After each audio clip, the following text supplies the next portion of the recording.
And it's also a story of those visitors, because when they leave, they take home something that we have made. And I feel they take home some of the spirit of this place and of us. And I think it's pretty special that we're still operating after 40 years and doing that for people. It's also finally a story of Putney. I think Putney is a community that supports its artists and values creativity and respects the discipline, skill, and craft. And I feel that has been here for those 40 years as well, and I hope it continues. So I'm glad we're here in the library tonight, and I want to thank the librarians for generously offering the space to us. So thanks to everyone who brought a piece of his or her work, and I'd really like to have everyone have a chance to look at everything on that table, and also behind me we have a bicycle from Jesse. And I just think it's pretty remarkable that we have such diversity and such quality in the work that we do. And I'm really thank you for bringing your pieces tonight.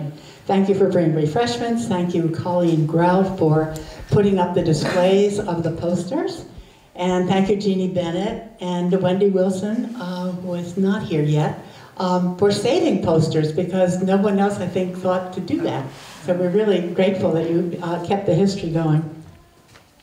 So, and thanks finally to Lynn Barnett, who publishes the Vermont Arts and Living, and has a great article in here. If you haven't seen it, she said she would bring some copies in, because it has some wonderful pictures, particularly featuring Bob Birch and Ken Pick when they were...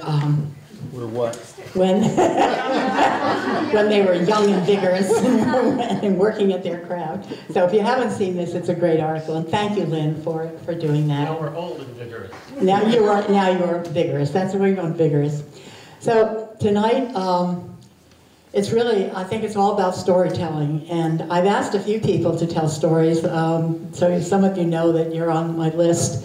But I'd like to alternate those people with anyone who feels like they would like to just say something. I'd like to keep the stories to under 5 minutes. If it goes over that, we can sort of put them in at the end of the program, but that way it'll give everyone a chance. And I'd like to begin with some history, and there are 4 craftsmen here tonight who together have spent just short of 160 years on the tour.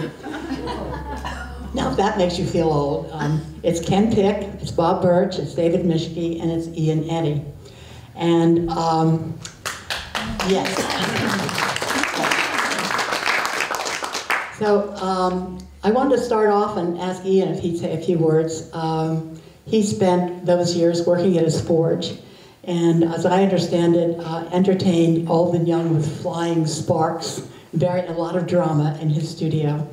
And also, he's assisted by Jenny Eddy, who has designed all of our colorful brochures and our posters. So that's good. That's appreciated. So, Ian, I think, would you come up and take the mic, unless you want to, okay. Unless you have a very deep voice, which you probably do.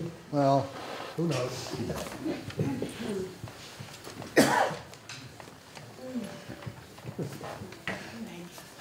Great. Talk with this. Yeah. Is that? It's working. Working. Good. You're asking if you're working? No, I'm not at the moment. Anyway. I think it might be useful to see how this actually started, at least for me, and it goes back to when David Mischke and Carol Kaiser started potting way back in 73? 73. And I remember David was leaving Head Start and thinking about going off to become a full-time potter. And we were visiting with them, and I had met Carol when we were working weekend nights at the Wyndham College Library. And we had struck up a friendship, and it kind of spilled over into their residence. And so, long story short, they started potting, and I still have a piece of pottery that was on its way to the dump from David Mischke. Oh no, you can't take that to the dump, it's useful. And you might like to see that sometime. I have seen it. Oh, you have, okay. You can hold on to it. After David and Carol had been potting for a while, they decided to come up with the idea of opening their studio before Christmas and inviting a bunch of people to come by and have, you know, wine and cheese and visit, and lo and behold, buy some pottery maybe. You're missing the most essential ingredient of the open house. True. Well, yes. Anyway, so after they did this for a year or two, they said, why don't I come and put some ironwork out, which I did. And so that was really the first time that I became involved with this idea of a specific time of the year to show our work to the general public. And as time marched on, Margot Torrey, who helped so many of us early on get recognition by the community, as well as more of the region, to know what incredible people there were living and working here and doing all sorts of interesting things. As she became involved, we became a little more organized. And now, as most everybody who participates realizes that it's like herding cats riding squirrels, but somehow it winds up getting done.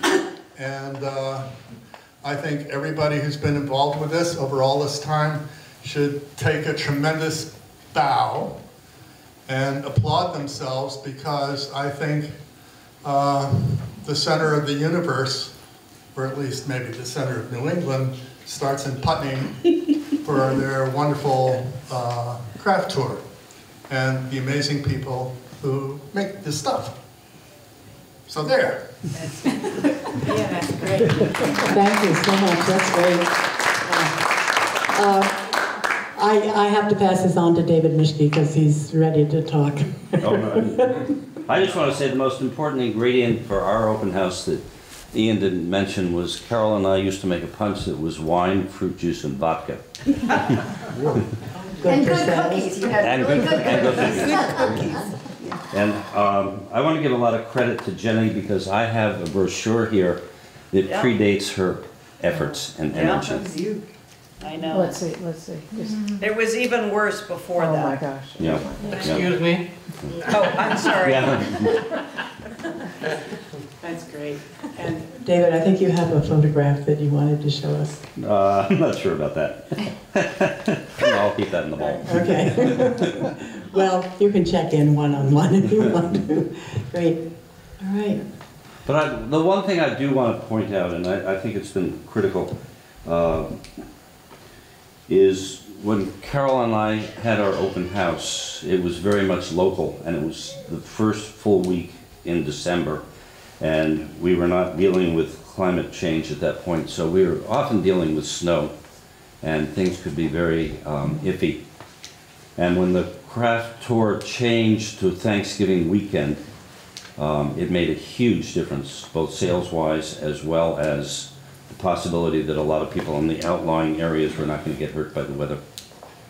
I remember the first year that we did it on Friday as well as Saturday and Sunday. It used to just be Saturday and Sunday.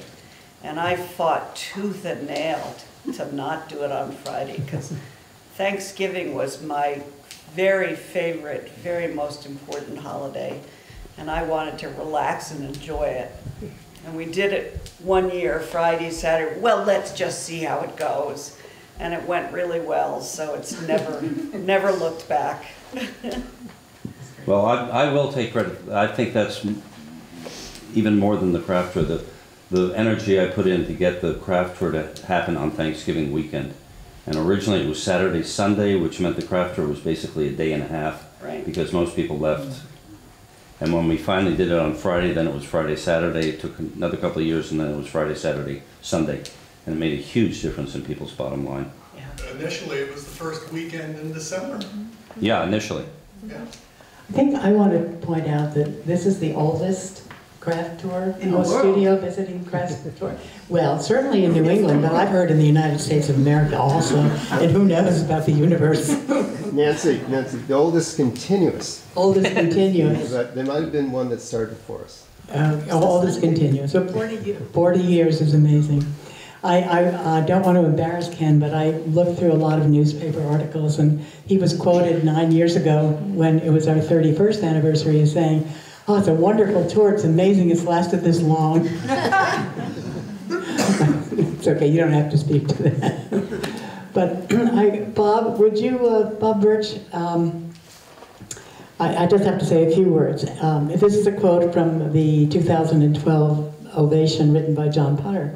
And he said, "At Brandywine Glassworks, Robert Birch is kind of like a rock star as big crowds gather around him to watch him practice his pyrotechnic craft." So, do you want this or? No, I can talk, I think. If you can't hear me, let me know. I can't hear you. Too bad.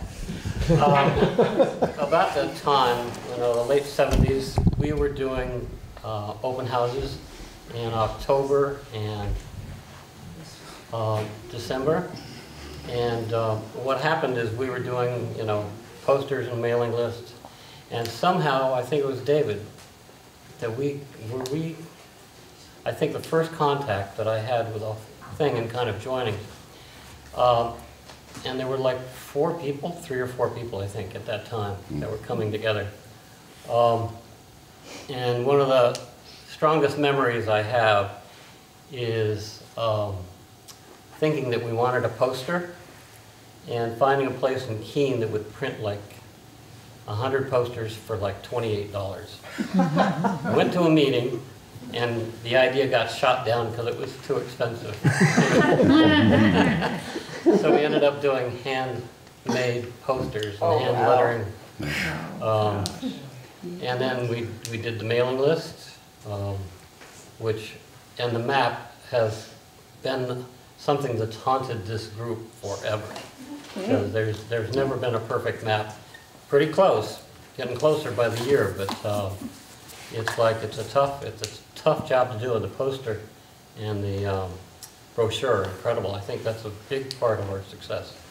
Is they're so inviting. So, but yeah, a lot of water under the bridge. My job is in the tour constantly has been kind of the counselor or the therapist. Or the enforcer. Or the enforcer. It was very interesting, and not a lot to do very often, but intense sometimes. A lot of strong personalities, to say the least. So, is it time for just stories too? Yes, a good time for stories, yeah. There's a photo in here, a beautiful article, and there's a young kind of guy. Looks like he's blowing glass. He's actually blowing on a broomstick. All right? This photo has come back. I didn't have a shop available. I was in California visiting my sister, and I got a request for a photo for an article of blowing glass. So I took a piece of glass that I'd given my sister a couple years before and stuck it on a broomstick. So this photo keeps showing up. So that's not really me blowing glass, it's me blowing on a broomstick. Creative. Yeah. About 2 or 3 years ago, I had a woman get in touch with me for some lampshades with cardinals on them. She wanted a series for her kitchen. And so we worked out the design and went through it, and I got them all done. And I sent them to her, and it was somebody that had been in Putney a long time before that. But anyway, at the end of our conversation, she said to me, she said, "Bob, you had a huge effect on my life," and I didn't know what she was talking about. And what happened is she had been at a demonstration at the studio, and I'm always pushing people to do what they love, okay, if they really have excitement about stuff. And she said, you know, I was at your shop and you said to the group, do what you love. And at that moment, I decided to do what I love. And she became a nurse. And she's been nursing for like 20 or 30 years. And she said that moment really changed my life. Wow. And so that's nice to know that people actually heard what you say. So anyway. Wow. Yeah. That's interesting too, glass blowing to nursing. Hey. That's pretty cool. Great. Can I bring something up that Yeah, you sure to bounce off of Bob? I think for years we did a little bit of work in October trying to get something equivalent and parallel to the craft tour. We finally gave up and it just became you and us, basically. And we'd send people back and forth. But I know for me, one of the most important things in my life was the income and the contacts that the craft tour provided. And it really surprised me because October financially has as much potential as the craft tour. And no matter what we did, we couldn't get enough people interested in doing it. Well, other people have picked up on the craft tour. I mean, they're now, there's a statewide craft tour that happens in October. So, I mean, we really started something. Woodstock has one. Woodstock, a lot of, and there's all kinds of studio craft tours all over. But you have to part remember, of what I'm trying to point out, Nancy, is that the potential for earning money out of your studio exists not just at the craft tour, but you do really well in October. We did really well in October. Yeah. And it carried over for the whole year. They come running down the driveway throwing $20 bills. Yeah. Okay. And there's no snow in October. There's no snow in October, right. I was just this thinking of Yeah. a couple of comments. My studio is not far from Zach Weinberg's, and his is way, way up in the hills. And a couple of years ago, 4 years ago, we had a big snowstorm. And he lives on a road that only one car could go. So people were just at an impasse, and he left the tour after that year. It was like, what do you do? It just snowed. So, He had a pink Cadillac someone was driving, stuck right in the middle of his road. yeah. It sort of ended his sales day. So I'd like to open up something else. I went through a lot of literature that's been written, and I'd just like to read some of it to you and open this up to you who are on the tour, to ask you for stories of things that have happened to you and things you valued or things that didn't go right, whatever, funny things or whatever. But I'd like to start with Ken. I have another one from an ovation in 2004, another quote. Ken gets interviewed all the time, so I think that's why he keeps showing up in this literature. So he said, it's a festive occasion. You walk in studios and there may be hot cider boiling. It's not just visual, it's the sights and the smells. And from Carol Kaiser from Vermont 2012 article, where her studio was described as a small cottage. Her quote was, people always go, wow, what a great place you work. You remember that, you probably remember that quote. Jeannie Bennett, I love this one. She said, I'm in the woods and I love hearing everyone's feedback. And I think that's so much for a lot of us. We work alone and then suddenly we get this avalanche of feedback for whatever, whether good, bad, or indifferent. And also your neighbors who had no idea that that's what you were doing. Well, I have a quote from Carlene Raper. It says, the people are the whole thing. I love seeing people that I know in other contexts and having them say, oh, wow, so this is what we do. Yeah, gosh. Yeah. I guess I've said it before. Liz Denord, this is a wonderful quote, expect the strange, the elegant, funky, and unusual from the Vermont Arts and Living 2012.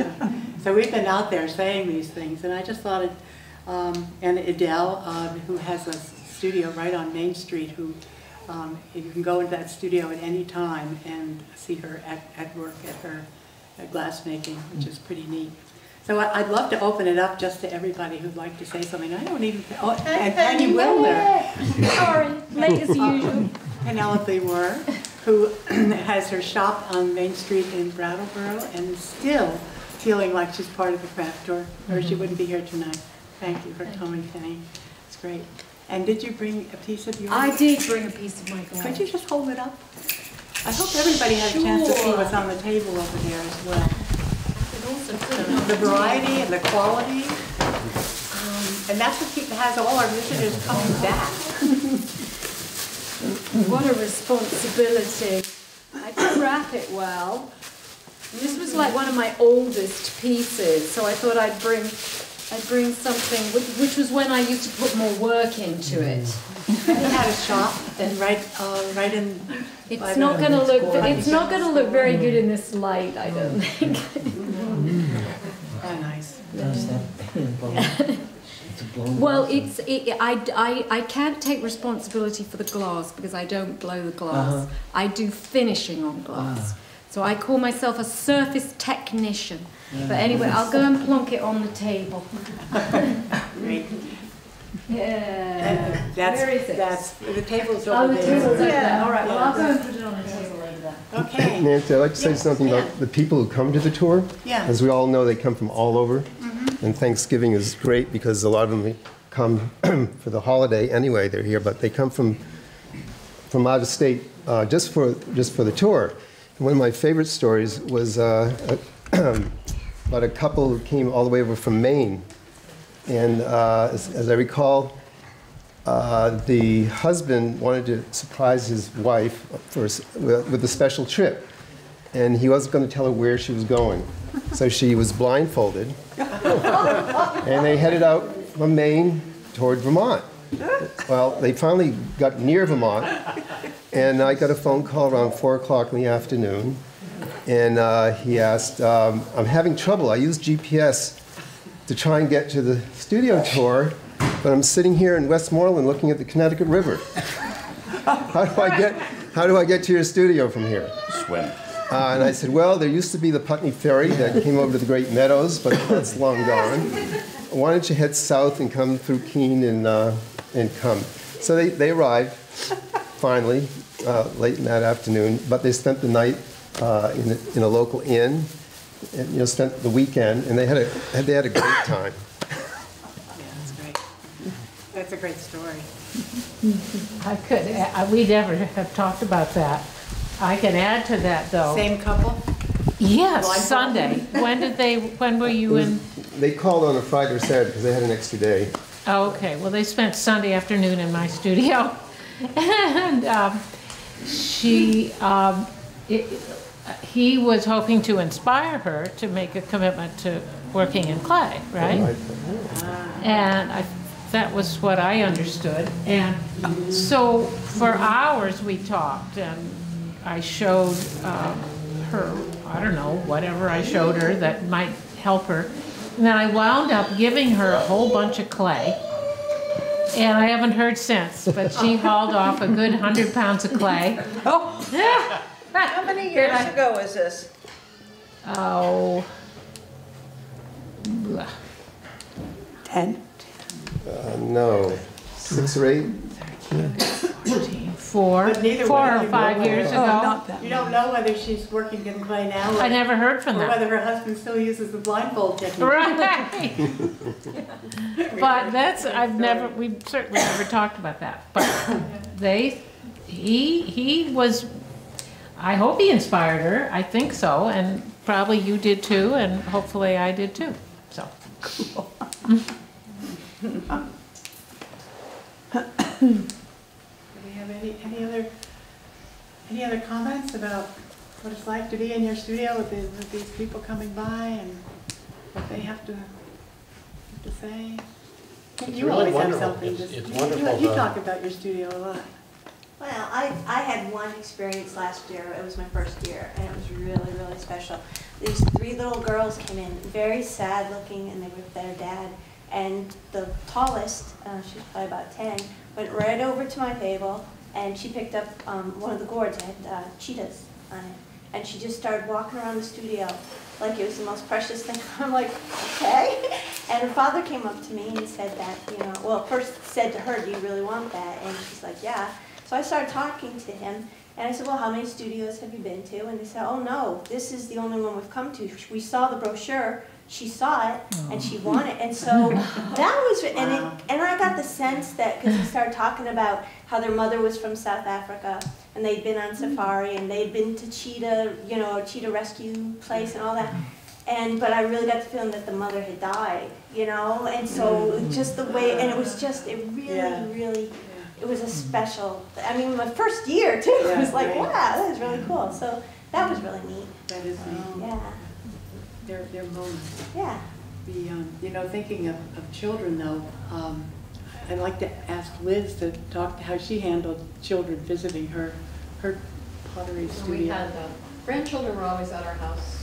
I was only on the tour for like a blink compared to what some of you have been on the tour. I was 5 years on the tour, and I was also working full-time at the high school, so it was a little bit of a juggling act to do it all.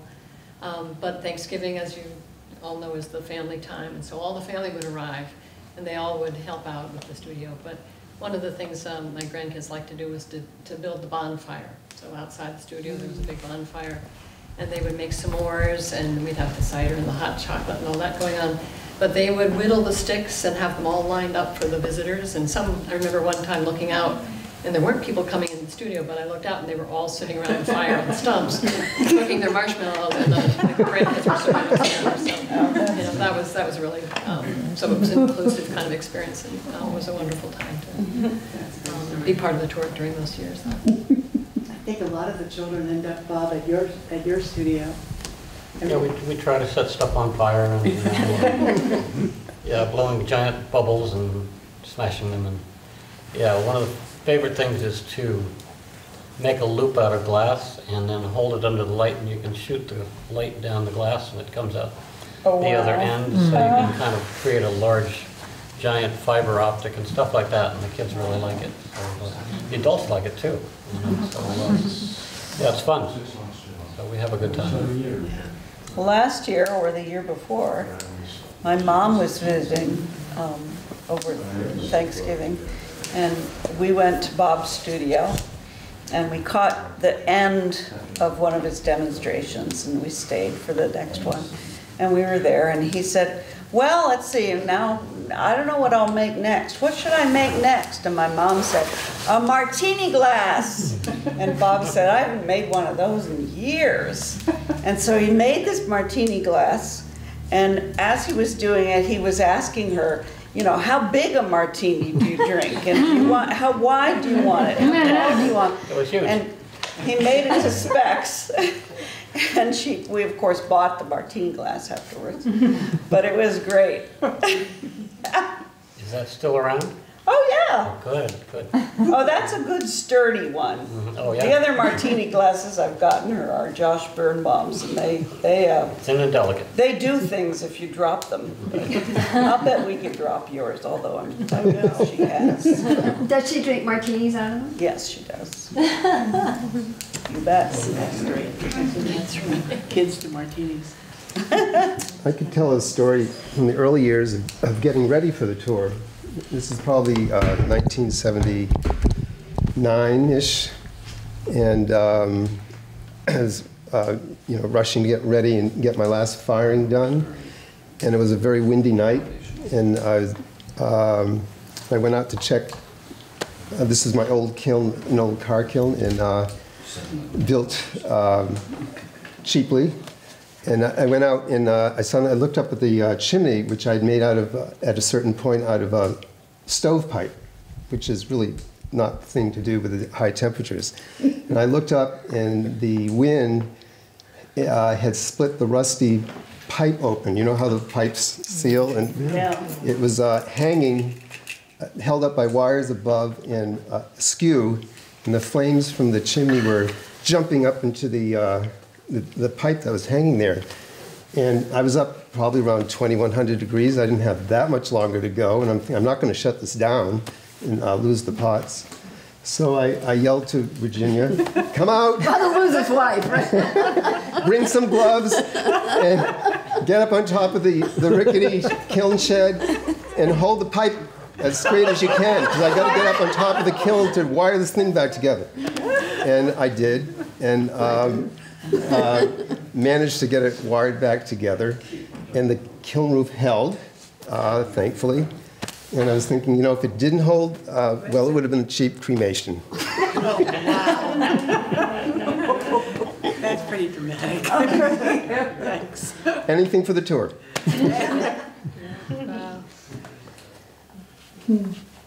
Anyone else? A story? I'd recount a story, but I can't remember anything because it's such a long time ago. Well, you were on the tour for a number of years. I know, but it's like it's. You were in the center of Putney by the general store. Right. Well, yeah, but I didn't do the tour there. I always did the tour at my house. Yeah. Oh, I didn't So know that. yeah, I mean, I can remember the sort of the hectic quality of trying to do the tour at the same time as doing wholesale.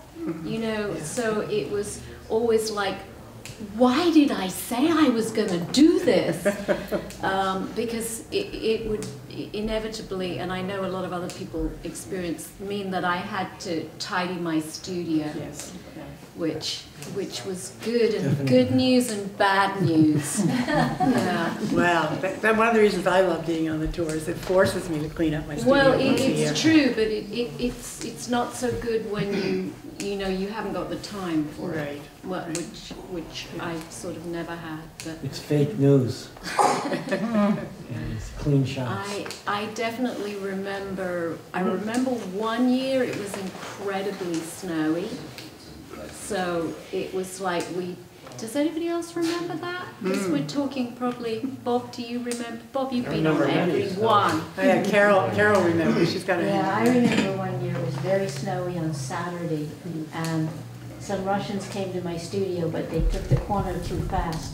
So they went down the bank with their little sports car. So then the fire engines came and the police came, and I was shut down for the rest of the day. Nobody could get in my driveway on Saturday. But they were very sweet. They stayed in my house for the rest of the day, and they ended up sending me a big box of Burdick's chocolates to thank me.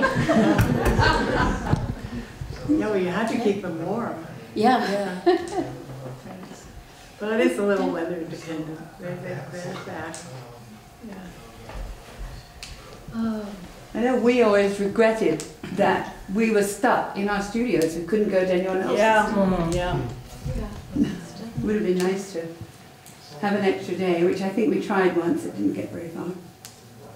Well, I know Ian always commented that he regretted not being, once on the tour, he regretted not being able to go around and see everyone's studio. Right.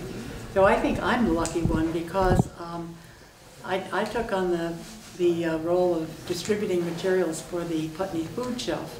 So every studio now has an item that's marked, the proceeds of which will go to the Putney food shelf. And this, I think, is our 5th year, and I think we have contributed just almost $5,000 to the Putney food shelf as the Putney tour group, which is pretty impressive. And I tried to deliver the materials that need to go out to the studio, so I have a chance to see what people are doing. And I remember going to Rachel. Where's Rachel? The beautiful pile of mittens over there are made by Rachel. I remember going out to see. I think you probably wondered what I was doing out there, but it was fun. And then you get to talk about other people on the tour. When they come into your studio, you can say, "Oh, you have to go see the jewelry at Jeannie Bennett's, or Carlene's beautiful fabrics." So there's a lot of fun in that. I guess, Deb? It's an opportunity. I think we're kind of running down. Yeah, we're getting kind of late towards the end. See, I've been on the tour for 10 years, and I think the most fun I have is meeting all the people that come from out of town. That usually the first day is people from Massachusetts and Connecticut, and then that crowd kind of tapers down, and we get more local people usually on the Sundays. And it's a great opportunity for people to come visit me in my studio. I usually have lots of visitors. There'll be lots of food to sample. Everyone usually has at least apple cider or something, snacks. Yeah, So I really enjoyed it's that. festive. It is. I think we make it festive. Yeah. So, And I usually display the work I've done that year. So before it goes off to a gallery, people have an opportunity to buy the work that I've done during that year. that's great. Yeah. Are you still running it 3 days? Yes, now? we are. Yes. Yeah. Sunday, and Friday and Saturday, I think our out of town people are there, and then Sunday I think we get our neighbors come by, see what's going on in your studio, and they check it out.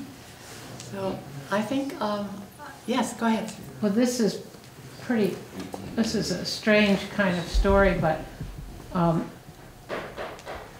it's been significant why I joined the tour. It really launched me in Putney, or, well, got me to launch myself in the area. But then the tour also meant that my hands couldn't throw pots anymore. I had inklings of that, but it really came to pass that it was very... Why is that, Deb? I couldn't. What? Why is that? Oh, just my arthritis in my hands. Oh. I had 5, I don't know, I call them blowouts, where my hands stopped working. So I thought, oh, okay, well, then I can't throw pots anymore. And I left the tour because it just didn't seem to make sense. But I make sculpture now, and my hands are perfectly fine. Oh, that's great. That's great. And I do have a piece here that I can, I'll put it out. It's a wall piece. So it. Do you have a wall piece here? Did you bring it with you? Yeah. Yeah. Is it on the table? It's just on the floor over there. Okay. Well, It's on the floor. We will check it out. I'm glad that you can still create. Yeah.